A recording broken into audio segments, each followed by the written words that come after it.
오늘 우리가 함께 볼 말씀은 고린도전서 14장 40절 말씀입니다. 우리 함께 기도하고 짧은 구절이니까 합독하도록 하겠습니다. 말씀으로 이 땅에 오신 주님, 죄인인 우리를 예배의 자리로 불러주시니 감사합니다.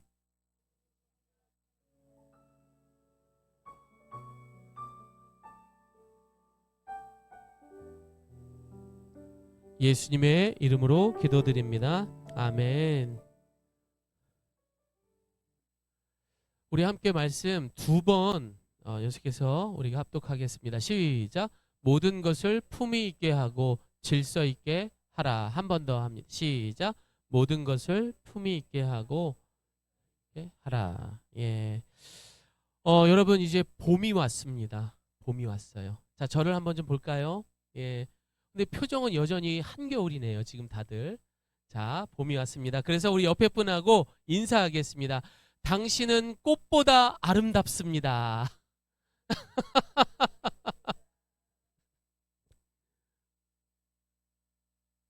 집사님, 아내한테는 당신은 이렇게 하시고 예, 자기 아내한테는 더 꽃보다 보기 좋습니다. 여러분, 이런 이야기가 사실 하는 것 자체가 한국 사람들에게는 참 서툴러요. 그렇죠? 당신은 꽃 같고 뭐 이런 말 어색해요. 잘 안 합니다.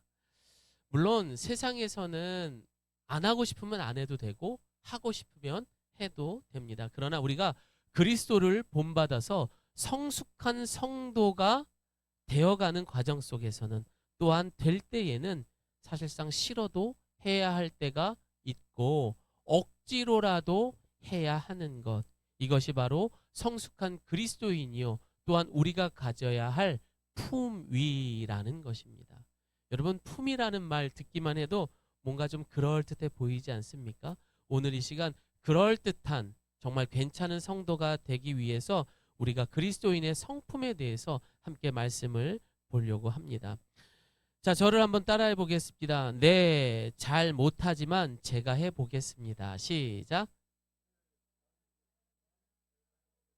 그렇습니다. 이게 바로 우리의 성품이 되어야 하고 품위를 나타내는 것입니다. 그리스도인은요, 잘 못해도 한번 해보겠습니다 라고 말할 수 있어야 됩니다. 자, 우리 옆에 분하고 다시 한번 인사하겠습니다. 당신이 품위 있는 성도입니다. 당신이 품위 있는 성도입니다. 예. 하나님은 바보만큼 순종하는 사람을 우리 중에 찾고 계십니다. 왜냐하면 이런 사람이 꾸밈없이 예수님을 닮은 품위를 통해서 세상에 덕이 되기 때문이에요.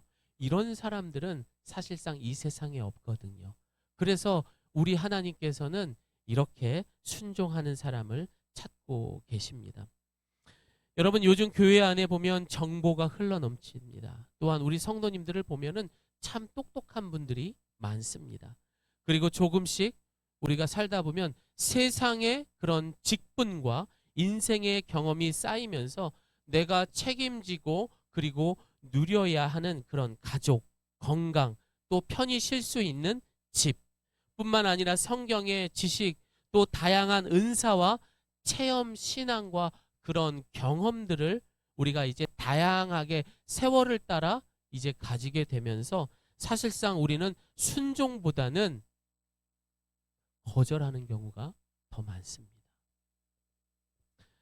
예전에는 그래도 목사님 제가 기도해보고 한번 해보겠습니다. 이런 말도 없이 단번에 거절합니다. 왜 그럴까요, 여러분? 이유는요, 자기 스스로가 선악을 분별하기 때문입니다. 이건 내가 생각하기에 아니야. 그러니까 거절해도 돼. 여전히 내가 하나님 된 성도들이 이 교회 안에는 여전히 많습니다. 부정하고 싶지만 여러분 죄송하지만 사실입니다. 여러분, 이런 대표적인 인물이 바로 사울 왕이었습니다. 사울 왕은 정말 하나님 앞에 인정받고 기름 부은 이스라엘 최초의 왕이었습니다. 그는 하나님의 명령을 받고 아말렉과 전쟁을 합니다. 그리고 모두 다 죽여버리라고 합니다.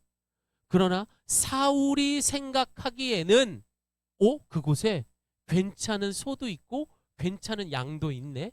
야, 요거까지 다 죽이기에는 너무 아까워. 하나님 앞에 제사 드릴 때 쓰면 좋을 것 같아. 그런 자기 생각을 가지고선 그는 좋은 소와 양을 죽이지 않고 데려오게 되는 겁니다.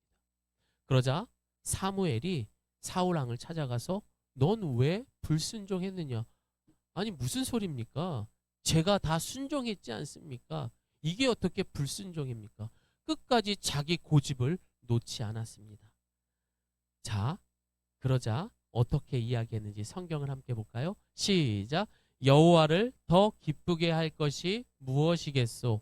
태워드리는 제물인 번제물과 그 밖에 제사요 아니면 순종이요. 하나님께 순종하는 것이 제사보다 낫소. 하나님의 말씀을 듣는 것이 순양의 기름을 바치는 것보다 낫소. 야, 순종이냐 제사냐 이 말씀은 우리가 잘 알아요. 하지만 그 다음 구절은 모르셨을 거예요. 함께 보겠습니다. 시작. 순종하지 않는 것은 점쟁이의 속임수만큼 나쁘고 교만한 고집은 우상을 섬기는 것만큼 나쁘고 당신은 여호와의 명령을 듣지 않았소. 그러므로 이제 여호와께서 당신을 버려 왕이 되지 못하게 하실 것이요. 여러분 결국 어떻게 됩니까? 사울 왕은 영원히 하나님으로 저주를 받게 됩니다. 이것이 바로 불순종의 결과입니다. 혹시라도 우리 가운데에 우리의 고집 때문에 버리지 못하며 순종하지 못하는 모습들이 있다면 다시 한번 성도의 품위를 통해서 다시 제자리로 갈 수 있기를 소망합니다. 여러분 신앙이 없어도 품위가 있다는 사람들을 한번 이렇게 잘 관찰해 보십시오. 이렇게 보면은요, 저 사람 좀 품위가 있는 것 같아. 말투도 행동도 또 하는 행동들을 보면은 분명히 있어요. 그렇죠, 우리 이국 성도님? 그런 이야기들을 많이 해요. 왜냐하면 이제 많은 손님들이 오시고 오고 하는 이제 보다 보면은 뭐 또 제 아내랑도 그런 이야기를 합니다.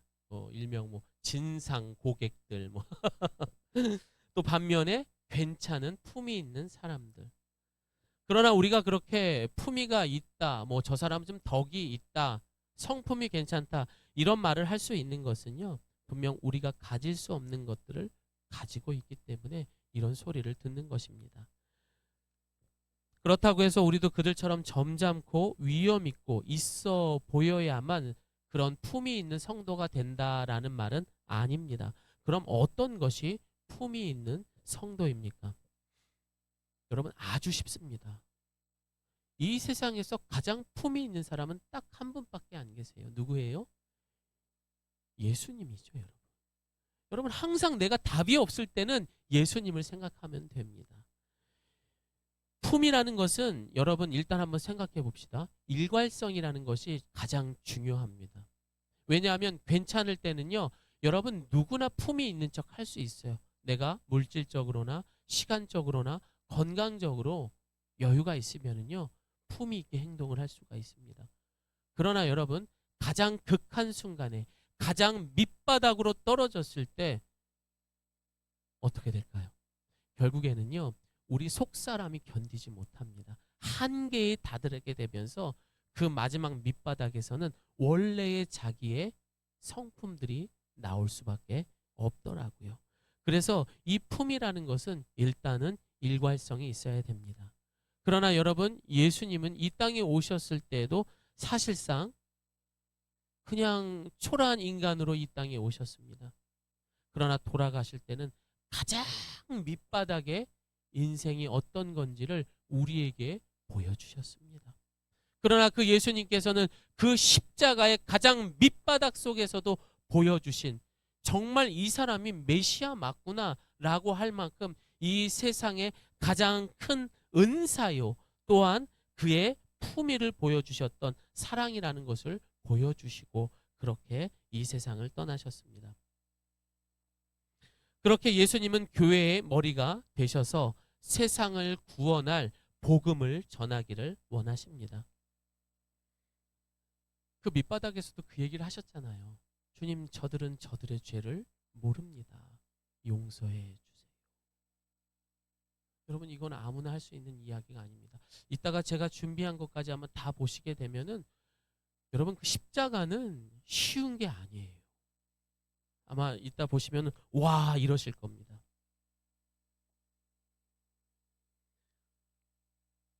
저희 그 애기한테 저희 집 식구들이 다 감기가 걸렸어요. 그래도 목사라고 끝까지 기도하면서 저는 안 걸릴 줄 알았거든요. 이런 게 문제입니다, 여러분. 나는 다를 거야. 내 하나님은 나를 좀 여러분 그 진짜 큰 교만입니다. 제대로 걸렸습니다. 그러나 다행히 많이 회복이 돼가지고 하는데 입이 자주 말라서 물을 좀 자주 먹더라도 양해를 부탁드리겠습니다. 여러분 예수님은 그렇게 가장 큰 은사였던 사랑이라는 것을 우리에게 보여주시고 교회의 머리가 되십니다. 그리고 그 머리가 되신 그 교회를 통해서 이 땅의 복음을 통해 구원하기를 원하십니다. 이것이 교회의 최고의 덕이 되는 것이고요. 하나님의 명령과 교회에 대한 계획입니다. 그리고 교회의 사명인 것입니다. 저는 우리 교회가 하나님의 기쁨이 되고 또 많이 사용되었으면 좋겠어요. 올 한 해는요. 정말 우리 주변에는 어려운 이웃들이 진짜 많습니다. 이 폐지 줍고 하는 정도에서 더 어려운 분들도 계세요. 정말 하루에 몇천 원 가지고 사시는 분들도 계세요. 한 끼도 안 되는 그런 금액을 가지고. 여러분 정말 그들에겐 예수님이 필요하고 그 역할들을 저희 교회가 꼭 했으면 합니다. 그러기 위해서 우리는 한 사람 한 사람이 예수님의 그런 품위를 가져야 돼요. 그런 마음을 가지고 우리가 연합할 때에 이 세상까지는 아니더라도 그래도 이 지역 안에서 예수님을 가장 많이 전하고 우리 예수님 자랑을 가장 많이 하며 덕을 쌓을 수 있는 예가교회가 될 줄을 믿습니다. 오늘 본문을 보면은요. 문제가 되는 고린도 교회의 모습이 시작되는 1장에서 바울은 고린도 교회 성도들의 전과 지금의 모습 그리고 앞으로의 모습에 후의 모습에 대해서 말해줍니다. 우리 쉬운 성경 메시지 성경으로 함께 읽어보겠습니다. 좀 길어도요. 또박또박 한번 천천히 읽어보세요. 성도 여러분 제가 앞부분만 읽어드리겠습니다. 여기 있다. 자, 함께 읽습니다. 시작. 성도 여러분, 하나님께서 여러분을 부르셨을 당시 여러분의 모습이 어떠했는지를 생각해 보십시오. 세상의 표준으로 볼 때 지혜 있는 사람이 많지 않았고 권력 있는 사람도 많지 않았으며 감은 좋은 사람도 많지 않았습니다. 그러나 하나님께서는 지혜로운 것들을 부끄럽게 하시려고 세상의 미련한 것들을 선택하셨고 강한 것들을 부끄럽게 하시려고 세상의 약한 것들을 선택하셨습니다. 하나님께서는 세상의 비천한 것들과 멸시받는 것 그리고 아무것도 아닌 것들을 선택하여 유력한 것들을 멸하셨습니다. 이것은 하나님 앞에서 어느 누구도 자랑하지 못하게 하기 위해서였습니다. 그러나 여러분은 이러한 하나님에게서 나서 예수 그리스도 안에 있게 되었습니다. 예수님은 하나님께로부터 오는 우리의 지혜와 의와 거룩함과 구속이 되셨습니다. 아멘. 고린도 교회 성도들에게 이렇게 이야기했던 거예요. 니들은 정말 아무것도 아니었어. 그러나 세상에 그런 자들을 위해 하나님께서 예수 그리스도를 통하여 너희를 부른 거야. 교회란 원래 부름받은 자라는 뜻을 갖고 있습니다. 세상의 기준으로 볼 때는 그렇게 잘난 사람도 권력 있는 사람도 아니지만 자신이 얼마나 어리석은 자임을 인정하는 사람들, 그 사람들이 모여 있는 것. 또한 그런 사람들을 우리 주님께서는 부르신 거다라는 것입니다. 다시 말해 예수님으로 내가 죄인됨을 인정하고 새 인생을 살아가는 사람들. 그런 의미에서 부름받은 자 이런 뜻을 가지고 있습니다. 그리고 이것을 증명하기 위해서 오늘 이렇게 우리가 예배드리는 것 이것이 바로 내가 그런 부름받은 사람입니다 라는 것을 증명하는 자리인 것입니다. 또한 이뿐만 아니라 성례 다시 말해서 우리가 이후에 있다 해야 할 성찬식이라든지 아니면은 세례를 받는 이런 모든 것들도 예수 그리스도의 부름받은 하나의 목적으로 그리스도와 연합하고 삶이 통일된 공동체임을 말하고 있는 거예요. 다시 말해서 각 한 사람은 성도 한 사람 한 사람이지만 우리는 한 공동체다라는 것을 기억하셔야 됩니다. 그래서 성도는요, 혼자서 결코 신앙생활을 할 수 있다 없다? 없어요. 절대 할 수 없어요. 독고다이로, 네, 죄송합니다. 전문 용어를 써서 혼자서 그렇게 해서 뭔가를 한다라는 것은 결코, 천하의 바울도 그렇게 했습니까? 아니잖아요, 여러분. 얼마나 많은 동역자들이 있었습니까? 각기 다른 모습을 한 사람들끼리 모여서요, 예수님의 보혈로 세상에 빛이 되고 소금이 되고자 통일될 때 성도는 그때 비로소 신앙이 성장하는 거예요. 혼자서는 신앙이 결코 성장할 수 없어요. 함께 어우러지고 투닥투닥 대기도 하면서 저런 사람도 있고 이런 사람도 있고 배워가면서 함께 이룰 때 우리의 신앙은 성장하는 겁니다. 그게 교회예요, 여러분. 물론 우리가 성경에 칭찬받았던 빌립보, 데살로니가 아니면 예루살렘 교회, 이런 교회를 본받아서 우리 교회가 나가야 할 방향에 대해서 함께 나누면 좋죠. 하지만 여러분, 이 고린도 교회처럼 분쟁이 많고 세속적이고 또 자신들의 소리를 많이 내면서 소위 잘난 척하는 이런 교회가요, 점점 예수 그리스도를 통하여서 연합이 되면서요, 각기 다른 사람들이 이제는 한 목소리로 통일된 모습을 보여주면서 성장하기 시작을 하는 거예요. 그러면서 그들 성도가 성장하는 모습들을 볼 때에 우리 성도님들도 도전받으시라고 오늘 이 교회를 선택한 것입니다. 여러분, 고린도 교회는 우리가 잘 아는 것처럼 바울이 2차 전도 여행 때 브리스길라와 아굴라라는 부부를 만나게 되면서 그 가정이 교회가 됩니다. 자, 여기서 문제 드리겠습니다. 브리스길라와 아굴라, 누가 남편이게요? 야, 이거 되게 헷갈린다. 아굴라가 남편이에요, 여러분. 브리스길라, 항상 그렇게 해서 먼저 나온 사람이 그렇게 생각했을 텐데, 예. 자, 그냥 혹시나 해서 제가 이렇게 했습니다. 예. 그렇게 해서 이제 그 가정의 교회가 시작이 되었습니다. 앞서 말한 것처럼 고린도 교회는요, 굉장히 세속적인 그런 고린도 지역에 세워진 교회이다 보니 사람들이 즐길 만한 그런 문화도 너무나 많았습니다. 그리고 우상과 무엇보다 이 성적으로 이런 향락의 도시였던 겁니다. 그래서일까요? 이 고린도 교회 성도들은요, 사실상 내가 신앙을 가지고 교회에 왔어도 자신이 갖고 있었던 예전에 세상을 즐기던 그런 묵은 때들을 다 버리지 못하고 교회에 출석하고 있는데도 여전히 세상에서 하던 그 버릇 그대로 했던 것들이 또한 고린도 교회 성도들의 특징 중에 하나였습니다.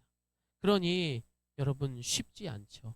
그래서 사도 바울은 이제 그런 분쟁의 이야기를 들으면서 야, 이거 큰일 났네, 어떻게 하지 하면서 쓴 편지가 고린도 전서가 되는 겁니다. 그래서 바울은 1장에서 4장부터 너희들이 왜 분쟁했는지에 대해서 이야기를 하기 시작합니다. 이런 것 때문에 분쟁을 하게 된 거야. 그리고 너희들 음행에 대해서, 그리고 성도들끼리 혹시라도 법정 그런 소송의 문제가 걸렸을 때는 이렇게 해야 되는 거고, 성적인 문제는 이렇게 해야 되는 거고, 결혼의 문제는 어떻게 하고, 제사 음식은 먹어야 되냐 말아야 되느냐 이 문제도 이렇게 해야 되는 거고, 부활에 대한 내용들은 이런 거고 하면서 그들 교회에서 문제가 되고 있는 그런 모든 내용들을 16장까지 다루면서 이야기를 하게 되었던 것입니다. 오늘 우리가 보고 있는 24장의 내용은요, 12장에서 14장까지는 은사에 대한 내용입니다. 그리고 이 은사를 통하여서 잘못되어서 교회 안에 이제 질서가 깨져서 이제 그걸 가지고선 이야기를 해주는 거예요. 교회는 분명 부름받은 자들의 공동체임에도 세상의 문화와 익숙함이, 심지어 하늘의 신령한 은사를 받았음에도 불구하고 여러분, 그 질서를 어지럽게 했다라는 것은 결국 교회 안에도 문제가 되지만 세상의 교회를 봤을 때에도 덕이 되지 않는 겁니다. 야, 쟤네들은 지네들끼리 하는 뭐 은사 뭐 이런 걸 받아도 어떻게 저럴 수가 있을까? 여러분, 은사가 뭡니까? 하늘의 특별한 선물입니다. 대표적으로 우리가 잘 아는 뭐가 있죠? 은사 중에 뭐가 있죠? 방언 있고, 또 예언하는 것도 있고, 병 고치는 은사도 있고, 섬김의 은사, 뭐 평안을 주는 은사, 그 사람만 많으면 이렇게 편안한 사람도 있고, 또 기도의 은사를 갖고 있는 사람, 섬김의 은사를 갖고 있는 사람들도 있습니다. 뭐 너무나 다양한 그런 것들이 있습니다. 여러분, 이 은사는 결코 세상에서 할 수 없는 것들이에요. 오직 하나님만이 줄 수 있는 특별한 그런 선물입니다. 그러나 이 고린도 교회는 그런 선물을 받았음에도 불구하고 교회의 질서가 흐트러졌다라는 것은 분명 문제가 있는 것이었습니다. 여러분, 그래서 말인데요. 올 한 해는 우리 예가교회 성도님들도 이 은사를 좀 사모하셨으면 좋겠어요. 분명히 이 자리 안에는 뭐 여러 가지 다양한 은사를 받을 수 있는 분들이 있는데도 늘 삶에 쫓기다 보면은 우리가 충분히 누릴 수 있는 이 엄청난 것들을 잊고 지나갈 때가 참 많은 것 같습니다. 여러분, 제가 은사에 대한 재미있는 이야기를 하나 해드리도록 하겠습니다. 뭐 재미없으면 어쩔 수 없고요. 제가 고등학교 시절에 그 CCC라는 기독교 그 단체에서 전도 훈련이 있어서 훈련을 받았었어요. 고등학교 때부터. 그래서 막 서울역 가서 노방전도 하고 막 이제 그런 전도가 다 끝난 다음에 마지막 날 장신대학교에 이제 가게 됐습니다. 그리고 그 장신대학교에 가보면은 기도탑이라는 곳이 있는데 그곳에 가서 이제 한 명씩 방에 들어가서 기도를 한 거예요. 그리고 이제 다 같이 기도를 한 두세 시간이 지났나? 그렇게 해서 다 나와서 어떤 기도들을 했냐, 또 하나님으로부터 어떤 응답들을 받았느냐, 이제 그런 이야기를 나누게 되었습니다. 근데 그때 오셨던 한 누나가 있었어요. 근데 그 누나가 저랑 성도 똑같은, 이름도 아직 조아묵의 누나였는데, 이분은 예일여고에서 전교에서 1등 하던 누나였었어요. 근데 그 누나가 온 거예요. 그래서 이제 그 누나가 항상 이제 뭐 1등하고 이런 누나니까 남들은 다 방언을 받았는데 자기는 못 받으니까 그게 좀 속상했나 봐요. 그래서 그 기도탑에 들어가서 이제 나누는 얘기에서 이런 얘기를 한 거예요. 저는 하나님 앞에 방언을 달라고 기도를 했대요. 그래서 기도를 하는데 자기 입이 막 꼬이기 시작하더래. 오알랄랄랄라 막 꼬이기 시작하면서 내가 방언을 받았나 보다 하면서 너무 기뻐서 이렇게 하다가 중간에 딱 멈추더래요. 그래서 그냥 난 그래도 방언 받았어 하면서 만족하고 이제 그만할 때까지 기다리고 있었습니다. 그런데 잠시 그렇게 침묵이 흘렀을 때에 앞쪽에서 성경 읽는 소리가 들렸대요. 근데 그 성경의 내용이 이렇다고 했습니다. 미련한 여인이 떠들며 어리석어서 아무것도 알지 못하고, 이런 잠언 9장 말씀이 그렇게 들려오더래요. 여러분, 방언을 받은 거예요, 못 받은 거예요? 못 받은 거죠. 어리석은 여자가 이상한 소리를 하고 있다라는 것을 듣게 된 거죠. 결국 그 성경 말씀을 듣고선 허무하지만 너무 웃음이 났대요. 야, 내가 이렇게 했구나 그러면서. 그리고 나서 그날 밤 그 이야기를 나누면서 모두가 막 웃었어요. 그리고 나서 그 누나가 그랬었어요. 내가 그래도 이 마음을 변치 않는다. 나 사모한다. 그러니까 너희들이 내가 방언 받도록 기도해줘. 그리고 그때부터 저희들이 정말, 여러분, 농담이 아니라 새벽 6시까지 기도를 했던 것 같아요. 동이 트도록. 그렇게 기도를 했는데 모두가 방언으로 기도를 하기 시작했어요. 이 누나의 기도가 끊이질 않는 거예요. 방언 기도가. 그렇게 해서 그날 밤 그 누나는 방언을 받게 되고 우리 모두가 그렇게 방언 기도로 밤을 새면서 기도했던 기억이 있습니다. 그러나 방언을 받은 것보다 더 놀라운 것은요, 평생 나는 전교 1등을 해야 해라는 그 누나가 그 다음 주부터 찬양팀에 들어왔어요. 그리고 뭐라고 말했냐면은 나는 이제 예수님처럼 살아야겠다. 예수님을 좀 닮고 싶다. 그래서 이 누나는 이제는 나의 덕을 위해서 살아가는 것이 아니라 예수님의 덕을 위해서 살아가야겠다. 그러니까 예수님을 전하는 그런 인생을 살겠다 하면서 그렇게 찬양팀에 들어오면서 그런 삶이 좀 많이 바뀌었던 그런 일이 있었습니다. 여러분, 분명 우리 중에도 예언과 방언뿐 아니라 병고침의 은사를 받을 수 있는 분들도 있습니다. 여러분, 은사는 사모하면 받을 줄을 믿습니다. 진짜 여러분, 정말 나는 그럴 줄 몰랐는데 이 사람이 손대면 기도하고 손대면, 이런 분들이 있어요 정말로. 그러나 그것이 자신의 덕이 아닌 하나님의 덕을 위해 사용했을 때, 교회의 덕을 위해 사용했을 때 하나님은 그 은사를 크게 사용하신다라는 것을 믿으시고, 우리 교회 성도 여러분들도 올 한해 목사님 저 이번에 방언 받았습니다. 제가 좀 예언하는 걸 있어요 여러분. 정말로 맞더라고요. 90년도에 제가 목회를 하기 전에 제 아내랑 같이 저희 사촌 누나를 따라서 온누리 교회를 갔었어요. 그런데 터키에서 선교를 하시던 목사님이, 여자 목사님이 오셔가지고 한 분 한 분을 기도해 주셨어요. 방언으로 기도를 해 주셨어요. 근데 그 방언을 해석하는 분이 글로 옮겼어요. 그거를 녹음해가지고 제 메일로 보냈어요. 그리고 제가 한 달 전인가 그 메일이 있어서 다시 읽어봤거든요. 지금 제 모습이랑 딱 들어맞아요. 너무 그때는 이랬어요 솔직히. 근데 딱 들어맞아요. 그 제가 그 자리에서, 이게 한 달 전 얘기예요. 정말 엄청 울었어요. 그 방언하는 음성도 녹음되어 있고 그거 해석해서 읽어주는 것, 사랑하는 아들아 하면서 그걸 하는데 지금도 그게 사람의 육성이 아니라 진짜 하나님의 그런 육성처럼 들리는 그런 놀라운 거를, 그렇게 10년이 지난 그거를 이렇게 듣게 되었습니다. 여러분, 사모하십시오. 진짜 그런 하늘의 놀라운 능력들을 우리가 자녀 되었다면은 우리 이국 성도님 받을 수 있습니다. 자, 저를 따라해 보겠습니다. 나의 은사를 찾아보자. 여러분이 아닌 교회의 덕을 위해서 사용하게 된다면 분명 하나님께서 주실 줄을 믿습니다. 그렇다면 이 은사를 우리는 어떻게 사용해야 됩니까? 고린도전서 14장 26절 말씀 함께 읽습니다. 시작. 그런즉 형제들, 시작. 그런즉 형제들아 어찌할까, 너희가 모일 때에 각각 찬송시도 있으며 가르치는 말씀도 있으며 계시도 있으며 방언도 있으며 통역함도 있나니 모든 것을 덕을 세우기 위하여 하라. 결국 하나님께서 받은 신령한 은사조차도 내 생각이 앞서면 교회의 질서를 깰 수 있다라는 것을 여러분 꼭 기억하시기를 바랍니다. 그렇다면 교회의 질서를 위해 우리는 오늘 본문에서 말하는 성도의 품위를 위해 어떤 노력들을 해야 될까요? 첫 번째입니다.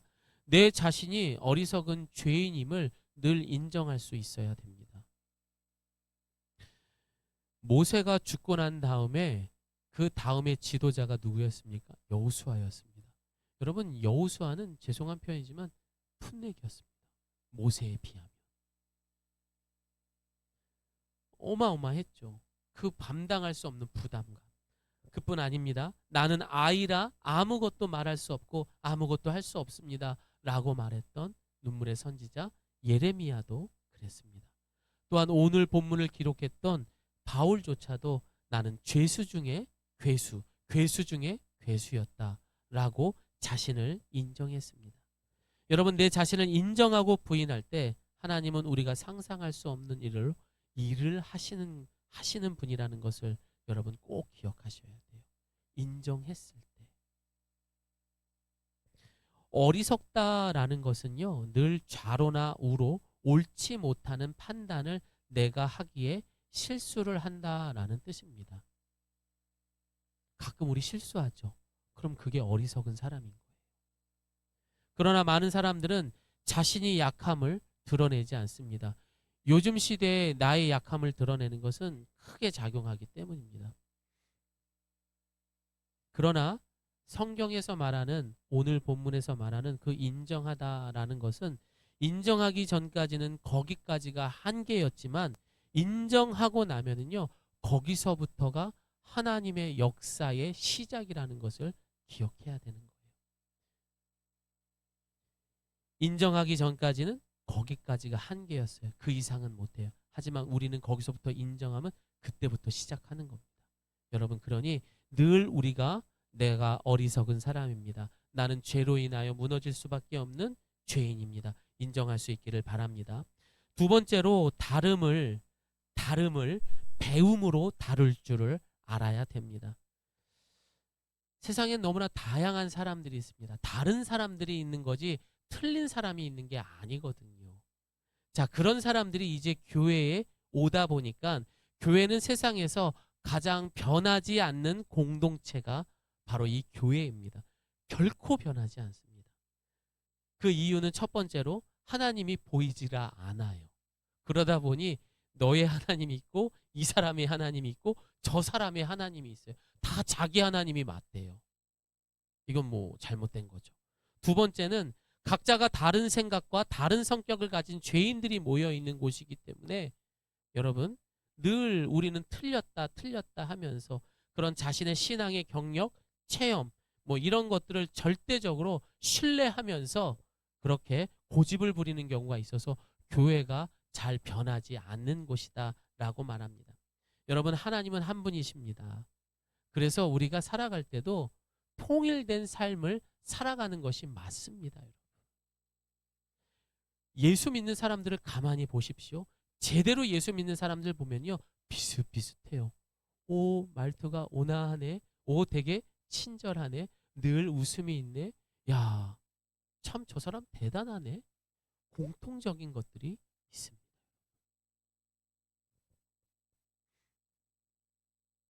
그래서 가장 사랑받는 성도는요 예수님처럼 가장 밑바닥에서도 순종하는 사람을 찾고 계십니다. 지금 우리가 사는 세상은 무례함을 넘어서 상식이 무너진 세상 속에 살고 있습니다. 다시 말해 나는 맞고 너는 틀렸다입니다.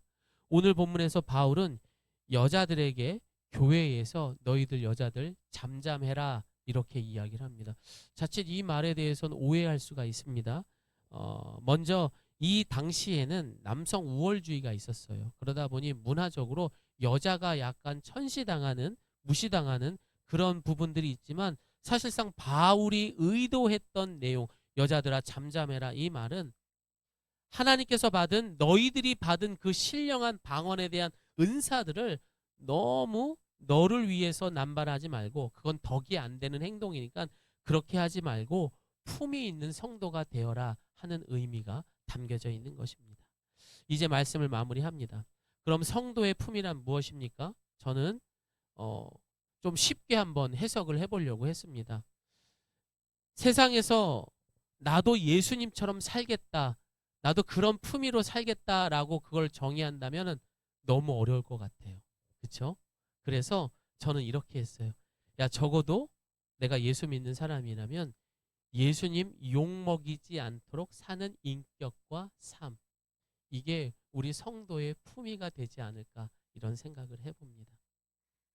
여러분 적어도 내가 그렇게는 안 돼도 나가서 교회랑 예수님이 욕먹이는 일은 없도록 합시다.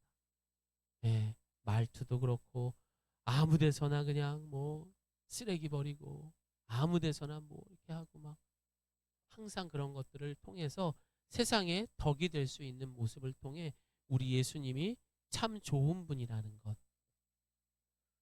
이것들을 덕이 될 수 있는 그것을 전할 수 있는 저와 여러분이 되셨으면 합니다. 예수님의 그런 품위를 갖고 살아간다는 것 사실 이것도 쉽지는 않습니다. 왜냐하면 여러분 그거는 그 무게는 어마어마합니다. 그래서 그 무게가 뭔가 곰곰이 생각을 했는데 그 무게가 십자가의 무게더라고요. 그런데 우리는 생각으로 했을 때 그 십자가를 그냥 이렇게 했을 텐데요. 실제로 그 당시에 예수님이 달려 죽으셨던 십자가의 그 사이즈를 보면 3m 정도 길이고 무게는 75kg이래요. 그리고 산길을 우리 예수님께서 650m 정도를 그걸 짊어지고 올라갔던 것입니다. 그래서 제가 그 영상을 한번 이제 준비를 해봤어요. 실제 젊은 청년들이 그 십자가를 짊어져 보는 거예요.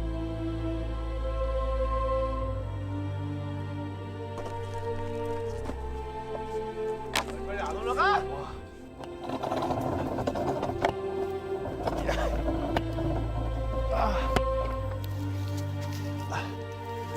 그게 아니에요. 한번 가볼게.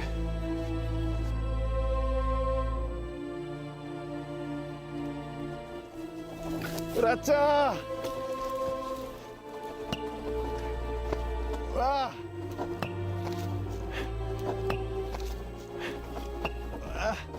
야! 와! 출발한 지 5분도 못 되어 벌써 위기입니다. 75kg의 거대한 십자가가 어깨를 짓누르는 와, 어깨가 고통에 너무 아파. 한 발자국도 십자가를 질 수 없었습니다. 구레네 시몬 역할을 맡은 준식 씨가 꾀를 냅니다. 저기 여기만 오케이, 맞아요. 받치면 되는 거라. 맞아. 여기서 이렇게 하고 오케이. 이렇게. 와, 좋습니다.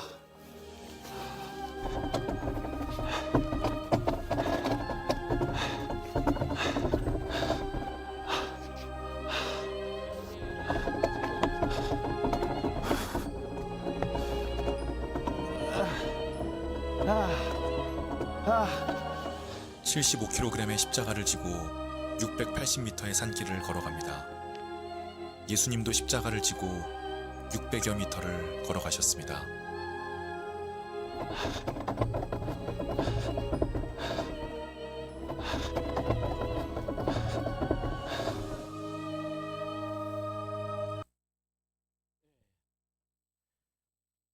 여러분 이게 상상할 수 없는 무게더라고요. 근데 예수님은 그 전날에도 온갖 고문을 다 당하셨잖아요. 근데 저 무거운 거를 짊어지고 그게 바로 십자가의 무게라는 겁니다. 그뿐입니까? 그 이후에 십자가에 양손에 못이 박히고 발못에 못이 박혀 돌아가셨습니다. 여러분 이게 바로 성도가 짊어져야 할 바로 품이라는 거예요. 쉽지 않아요. 여러분. 그러나 여러분 예수님은 하나님은 우리의 그 연약함을 잘 아시기 때문에 우리에게 교회를 주셨어요. 야, 이 십자가의 무게가 엄청 무겁거든. 그러니까 너 혼자 짊어지지 말고 너랑은 좀 다르지만 내가 부른 사람들을 이곳에 보내줄 테니까 이 무거운 십자가의 품위를 좀 나누어 들어봐. 그게 교회인 거예요. 여러분, 저는 솔직히 이 예가교회의 그 십자가가 좀 무겁습니다. 함께 이 십자가의 무게를 감당할 분들이 이 교회는 필요합니다. 사랑하는 성도 여러분, 이제는 여러분의 신앙의 품위를 위해서 자신이 가진 그 은사들 여러분 있어요. 어떤 사람은 참 밝고 어떤 사람은 잘 섬겨주고 어떤 사람은 늘 조용히 뭐 청소를 하시고 뭐 이런 것들이 있어요. 그러나 이제 그런 것들에만 순종하지 말고 내가 하기 싫어도 억지로라도 순종할 수 있는 성도의 품위를 갖기를 소망합니다. 그리고 최고의 은사인 사랑으로 올해 예가교회가 짊어져야 할 이 무거운 십자가를 함께 나누어지는 그런 품위 있는 우리 성도님 되시기를 예수님의 이름으로 축복합니다. 예. 여러분 벼는요 익을수록 고개를 숙인다고 그러잖아요. 근데 만약에 벼가 고개를 안 숙이면 어떻게 되게요? 열매를 못 맺어요. 우리 성도님들이 고개를 숙이면 숙일수록 이 빈자리가 채워질 줄을 믿습니다. 여러분, 그래서 이 시간 우리가 함께 기도하겠습니다. 두 손을 모으고 함께 기도할 때 하나님, 분명 하나님께서 나를 부르셨고 나를 이곳 가운데에